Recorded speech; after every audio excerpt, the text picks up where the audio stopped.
Hello everyone, and welcome to my Procreate demo for the piece I call Shocking Alberto.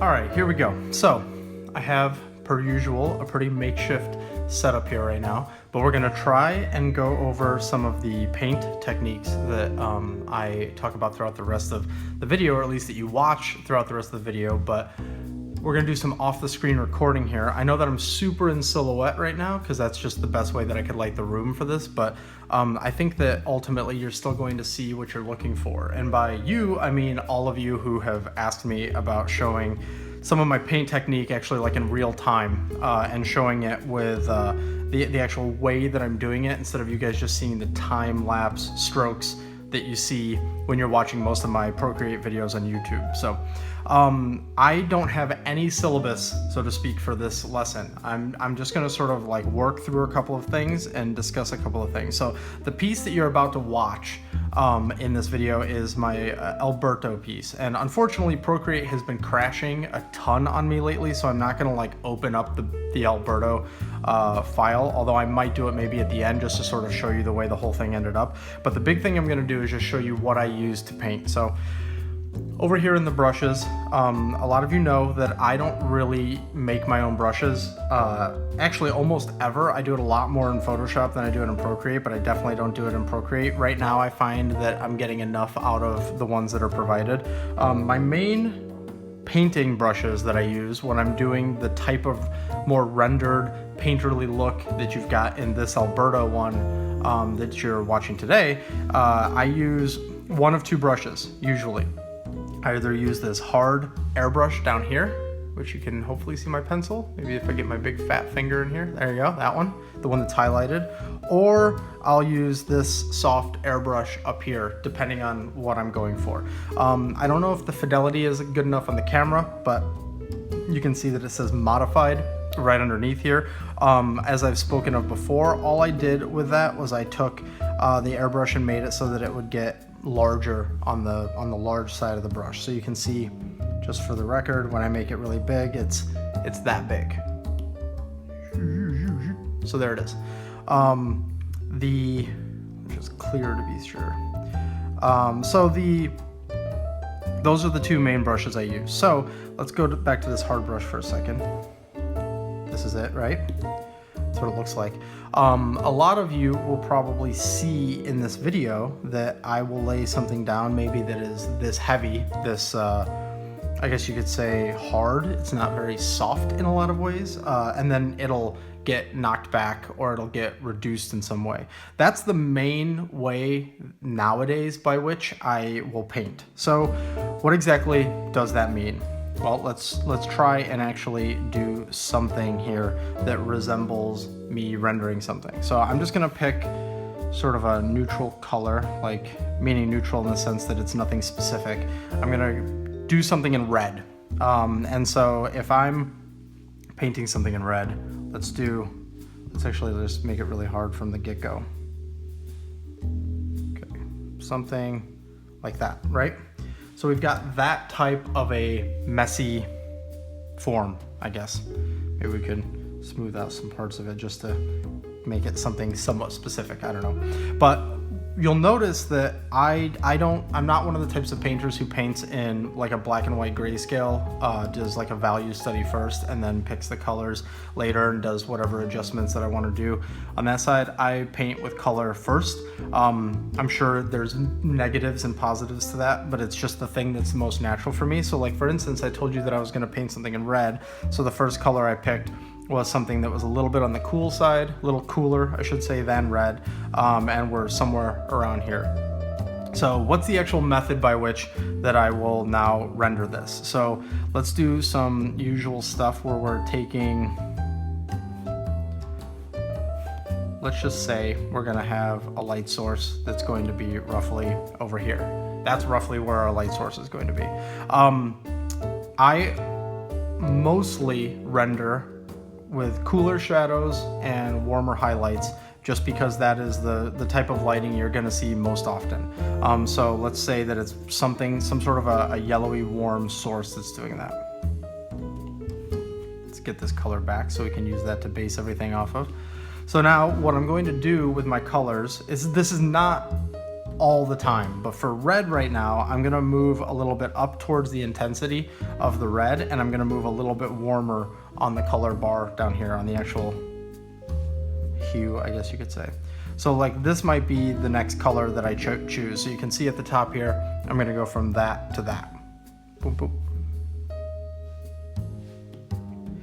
So now on this new layer, I will take the old layer and I'll select it, usually. Hopefully that reads on the camera. You can see that I've got everything, I've got the paint selected right there. And then I go back to this layer right here, so I'm on top of it. And then I'll just start painting in. I'm gonna bring my other hand in here and try not to hit my tripod while I'm doing this. And I will adjust this size up and down while I'm painting over here. And I'll just start painting in like where the light hits, right? So let's say that this thing is going to go like this. It's gonna curve around, right? Something like that.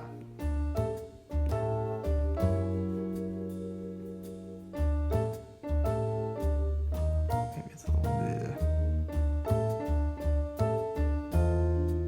Okay, so I've painted this starting to already look gross, this gross red thing. And so you'll see that when we're on this side of it, it's kind of, it's too harsh, it doesn't really fall off. So what I almost always do is I have my eraser set to that soft airbrush.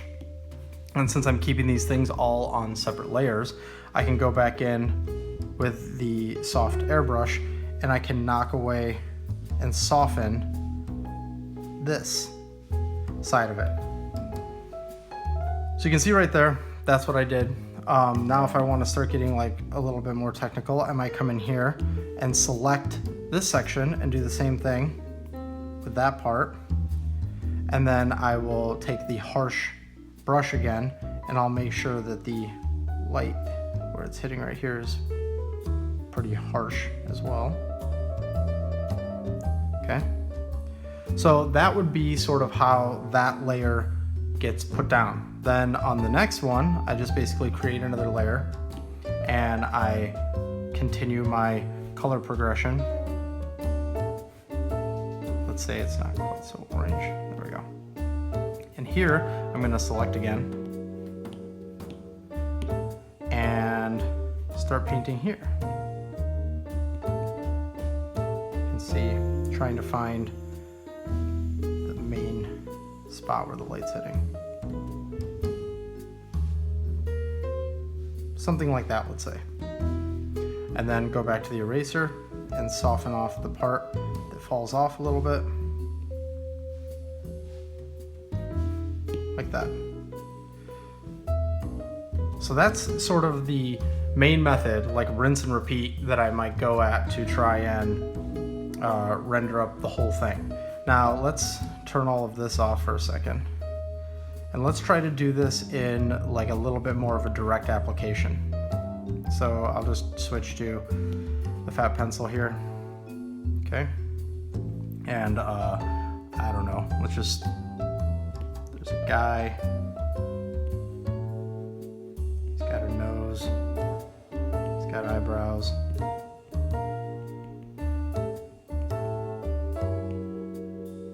There, that's a guy. He's happy to be here. He's got a little bit of danger eyes, but that's fine.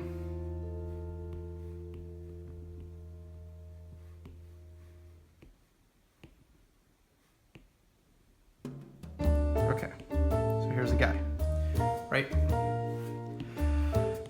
Go in, find his skin tone. Let's go somewhere like that.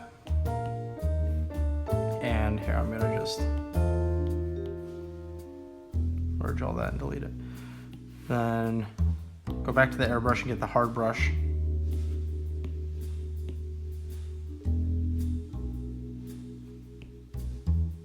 So here, we're just gonna quickly flatten his head. Sorry if this camera's wobbling a lot, I just realized that the table isn't the sturdiest. Okay, so if I'm gonna color this in, I'll probably, just to speed up this whole process, I'll get the eyes really quickly blocked in.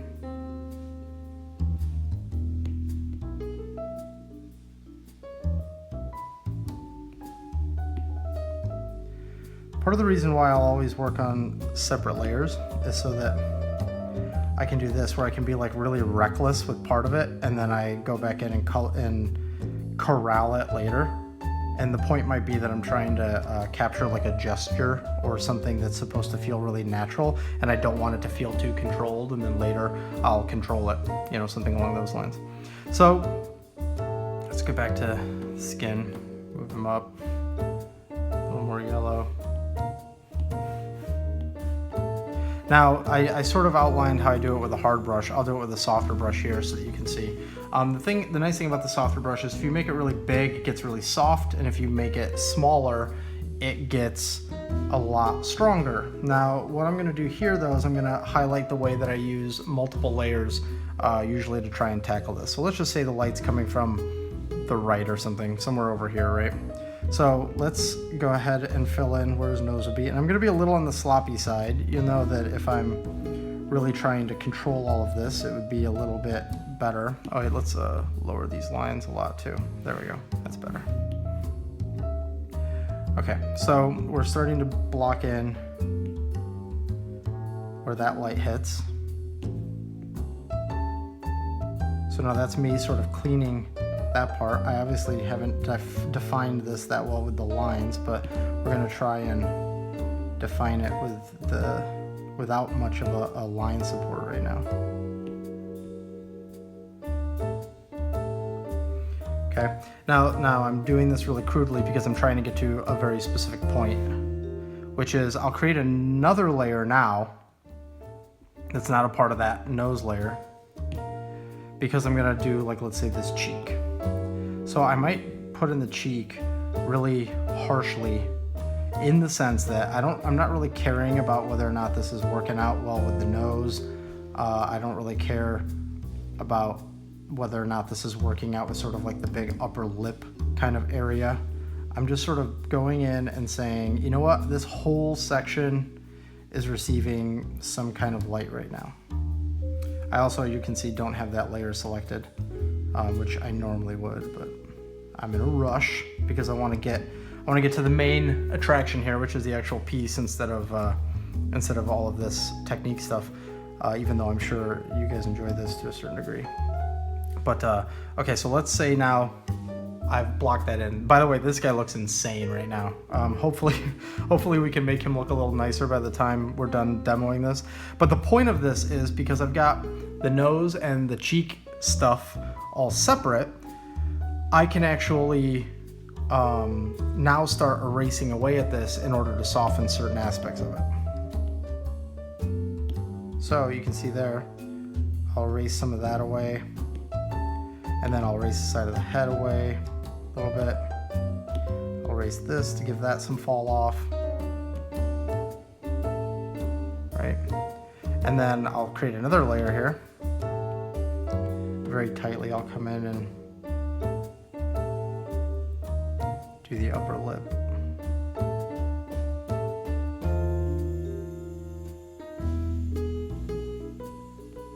Okay, so we're getting the upper lip put in, but then we know that because the light's coming from here, we're going to have a shadow from the nose. And so I can very freely now just come in here and eliminate away where the shadow from that nose would be. I also want the light to hit this upper lip fairly hard, right where the cheek ends, so I can actually control this and pull it up into that cheek as much as I want, where I say, like, okay, that's how that will end. And I can always go back to this layer if I want it to be, let's say, even further knocked back because I'm trying to define something different, or I want to go back in and add more to this cheek, and it's all separate. And if I encroach too much on what I'm doing elsewhere, I can always erase again.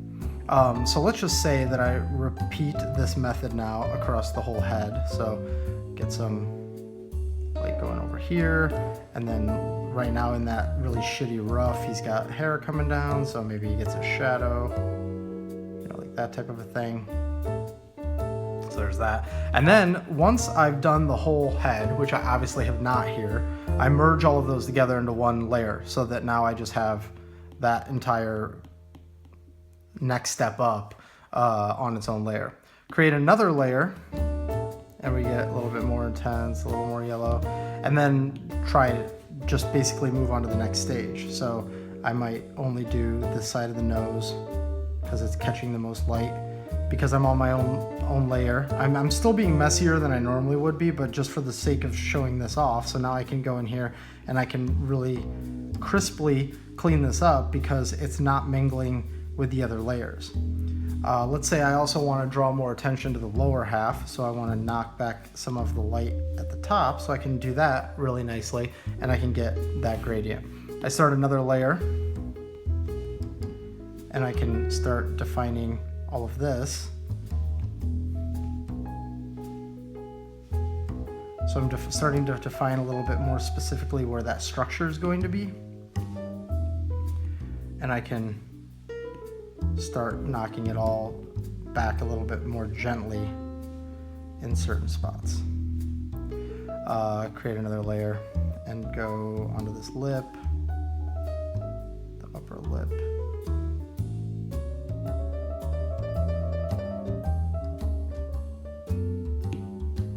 And then let's say I really want to get the ridge where his like actual lip, sort of like that pink part of the lip might be. I want to get that crisp.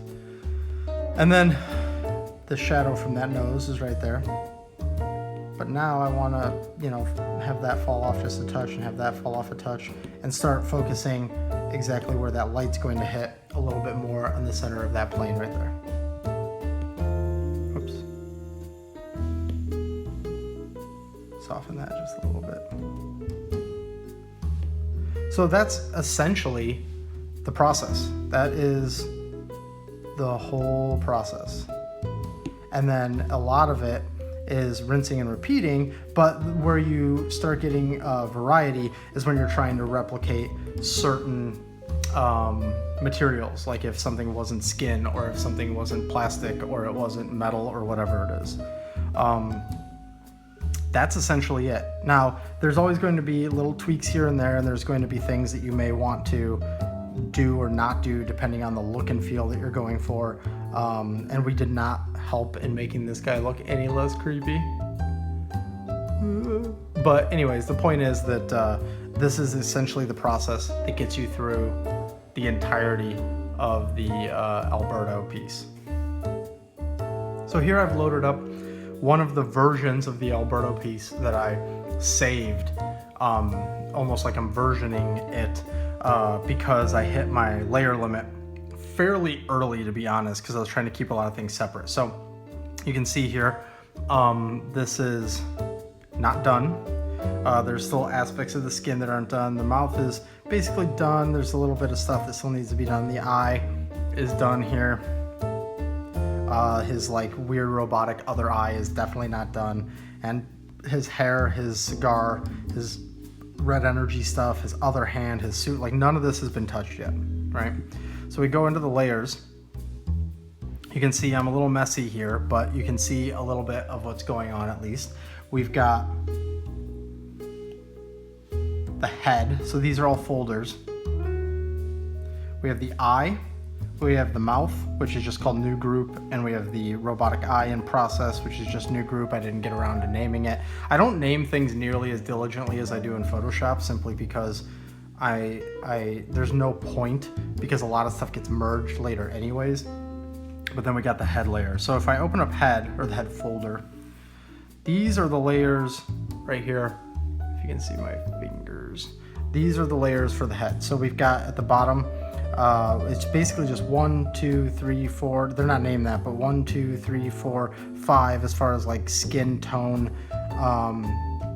goes. And then it's like a blush layer, a darken layer, and a highlight layer. So if I turn all these off, okay, so that is actually the core. That's like the lowest value that I'm operating with him when I start, which you'll see in the time lapse. So some of this might be a little bit on the redundant side, but I just sort of wanted to show it. And then when I'm painting these in, let's turn on this layer because it's actually sort of more important. You can see a lot of that method that I just outlined in this. So for instance, you see this really hard line that I've got right here, and then you see that there's a fall off. So that means that when I was in the middle of painting this, it's somewhat clear that these were all separate layers. This under eye bag was a layer, and this was a layer, and this all got filled in very solidly, and then this got filled in solidly on a separate layer, and then I used the eraser to erase away at it. And that's how I ended up getting that look. I wouldn't necessarily always do it that way. Like in Photoshop, I might be using other methods. I might be using selections or masks or something like that in order to do it. And I have gotten a lot more comfortable in Procreate with using selection to just like grab this and then quickly section out like that. And then from there, I might use that to erase. But I do in general like the non-destructive method of using multiple layers and then bringing them together. So from there, on this piece, in order to sort of get that, I always forget the name of it, I'm not highly technical, but when it goes from like light to shadow and you get that really bright rim, I replicated that here by essentially duplicating this layer with something way more saturated. It's probably very hard for you to see on the camera, but I'll just toggle it on and off for a second here. So with it and without it, with it and without it. So if I turn off that top layer, this is what that layer looks like. So the actual layer stack goes from this to this to this to this. So that really is where we're getting into like a hardcore definition. And then I actually jump all the way to a lower value to try and punch up some of the darks. So that brings in this layer. You can see that toggling on and off there. And then blush, and then the darken around the eyes and in the ear. Here, let me move that so you can see. Like that. And then like a shine layer, which is an add layer, which is right there. And you can see that brings a lot of dimension into the whole thing. So there's a lot that happens in those last couple of layers with really adding a lot of dimension to that skin. But anyway, so that's how that whole thing works, and that's how I employ the tricks that I just showed you in the actual like final piece so that you can see what that's like. So I lied. I am going to open up the final Procreate file so that you can see what it actually is when everything is said and done. You saw the preview of sort of how the layers were earlier, but you can see now when you're looking at this layer stack, we've got some really interesting things going on. We've got the hand has been merged into one whole layer. The rim light coming off of the red energy on the hand is really the only thing that's sort of keeping the hand into separate layers. The energy ball is in separate layers because it was at the end and I didn't really need to merge any of that in order to complete the stuff. These little eye clips that are sort of part of his robotic eye, that got merged because that's really insignificant. It would take me just a minute or two to repaint that, so I didn't really mind merging that. The eye has been merged, and there's just this one layer which is representing some bounce off of his nose that goes on his eye, and that's how that gets created right there. And then its opacity is lowered quite a bit. And then what else do we have here? The hair is still separate layers just because that was towards the end as well. But the mouth and the cigar and all of that have all been merged into one big thing. And the head is obviously going to get merged because that was a lot of layers to begin with. The background got merged because it was relatively basic, and I could then do a lot of manipulation at the end. And so when we go all the way back to the very top, what we have is we have the original lines that I used, just because I try to keep those around as long as possible. We have this darkening layer, which is darkening all of his body down here except for his hand. That has a separate darkening on it.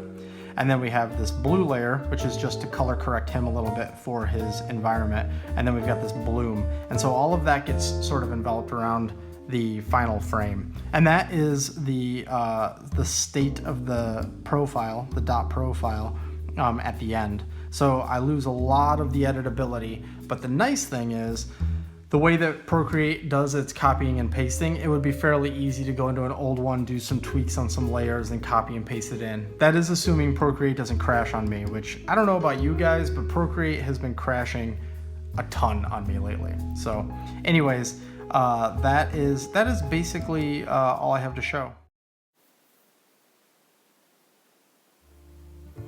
Alright, and here we go.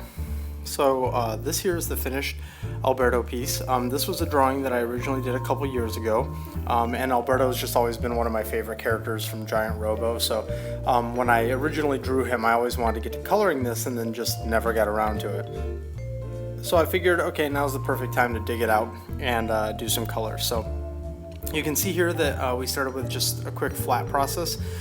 Since it's just a headshot, there's not a whole lot to do as far as flatting goes, but he did have a couple of little elements like his the parts of his robotic eye and stuff. But as I mentioned in the previous section, I start by starting with that low value, fairly desaturated value, and then I come in here and I start painting the next level up. Now, as I talked about before, I'll eventually add a more saturated version of this layer underneath it, but that doesn't come for a little bit.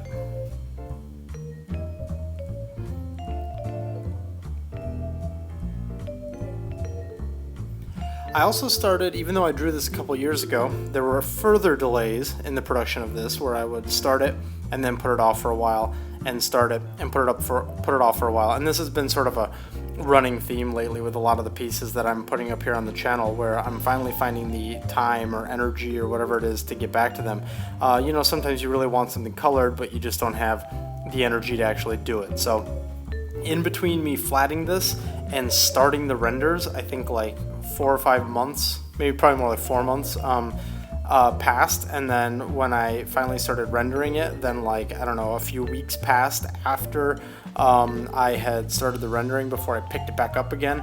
And so by the time you see the hand get painted a few seconds ago, I was fully into it, and I was absolutely just working on it straight after that. So probably when all is said and done, it's like a grand total of like 4 hours or probably less, but it was spread out over quite some time.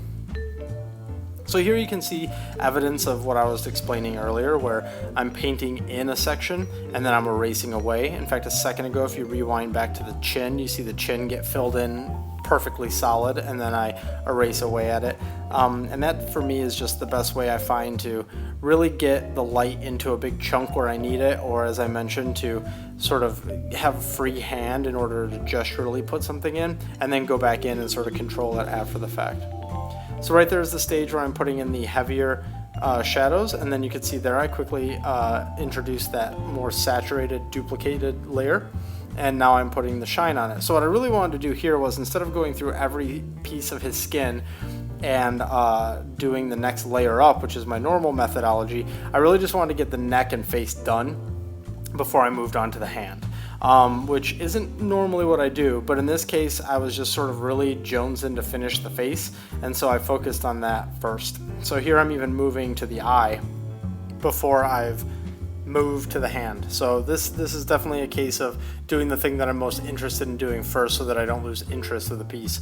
So skin, then eye, and now I'm moving into the mouth. Now when I did the original mouth for this, it's a very cartoony treatment of the teeth. I just sort of went in and did a little quick zigzag for where the teeth are separated, and then just sort of put in the sort of ending state of them, I guess you could say, on the left hand of the canvas, left hand side. But then you can see here I was watching TV while I was working on this, and I started to do it, and I was like, God, these are a mess. I need to actually figure out how this whole thing works. So you see me just sort of quickly draw in lines and then make a couple of additional tweaks to the flap before I could actually like commit to the teeth the way that they were. That always happens when you do something really symbolic or something really fun or gestural or cartoony or however you want to say it, and then you have to go back in later and make it like real, or make it at the very least appear tangible, and then you're like, ah, shit, I did not put enough information here. So there's even some stuff about these teeth that I'm not totally happy with, but I think that ultimately I sold it, so I guess they look fine. And then here at the very end, I'll throw that little darkened gradient on to add some depth to the overall mouth. So there we go with the eye clips real quick, and now we're just sort of moving through that. You can see here I make a quick note. My layer limit has already been reached. So at this point, I realize I still have a long way to go. I need to start, killing babies as far as layers go. And I started merging things. Earlier I showed you sort of a couple of different stages of where the layer stack was and all that, but you can see in real time when you're sort of in the middle of doing it, or not real time, I guess in time lapse, but in sequential order, you get to that point and you go, oh, and it's like gridlock, and you're thinking to yourself like, I was on the verge of doing this, and then I was going to do this, and I had the layers separated because I was going to do this, but now instead I got to go into layer management mode and start figuring out what I can merge. I kept his hair very simple on purpose. Alberto has insane hair, and if you see it in the actual anime, they keep it very flat and very simple. And I've actually done a sketch in the past where I try to figure out what the hair strands of that whole thing look like, and while it's doable and you can come up with something that kind of works, it's painstaking and it's not really worth it, because the key to Alberto is his silhouette, and who really gives a shit how that hair works? It's awesome regardless. So I just figured I'll keep it similar to the way they do it in the anime, with just some really subtle definition, maybe a shine running through it, something like that. This hand was a great example of tons of layers, layers where they're involved in, a layer that's just a knuckle, and then a layer that's the surrounding tissue, and then a layer that's the next knuckle, and then trying to blend all of that, and then maybe another layer on top where I'm just adding like a nice gradient across the whole thing, and then controlling how opaque that is. So with something like a hand, there's just so much geometry there that sometimes I put a ton of layers into trying to solve all of that. Here I'm just rendering the darkness on those fingers going into the background, the cast shadow off of the fingers, and then the fact that they're dark back there, but I know that they're ultimately going to get lit by whatever the energy is that Alberto controls. So there I just put this sort of red coming through the fingers. That wasn't the red from the thing yet, from the energy. And now I'm going to start rendering the shirt, which was actually, it's fairly simplistic to do that type of a shirt. A lot of flat stuff, so a lot of gradients is really all you need. In the anime, it usually appears slightly purple, so I went slightly purple with it to try and match that a little bit, even though I'm dealing with a very different type of rendering.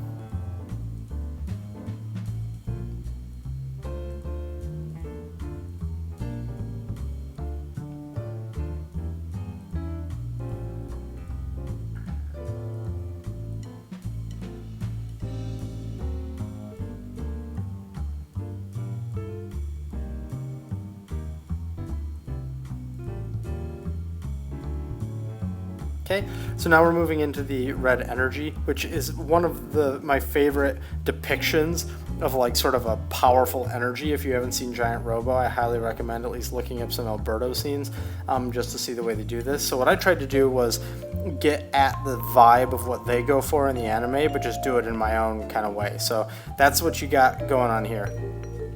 They usually depict it as a solid red or some slightly transparent red with lots of black, almost like crayon lines, and red crayon lines. So I wanted to do something that at least had a little bit of that vibe to it. So then I do a little bit of the light transferring onto his fingers and onto the back finger and then onto his face a little bit. And now I'm just like, okay, how about a background? So I tried to mimic actually a little bit of a blue sky that they have in the anime at some point, but I wanted to keep it also a little bit looking like a backdrop, like almost like he's taking a high school photo, but it's a little dark, and it's a little set in the world of Giant Robo to a certain degree. And that's it. I mean, it's fairly simple. I hope the video at the very beginning gave you a lot of insight into how this may have been done, and then seeing it built was interesting, and once you actually got to see the process. So thanks for watching. I hope you enjoyed it. And if you're looking for me on the internet, these are the places where you can find me.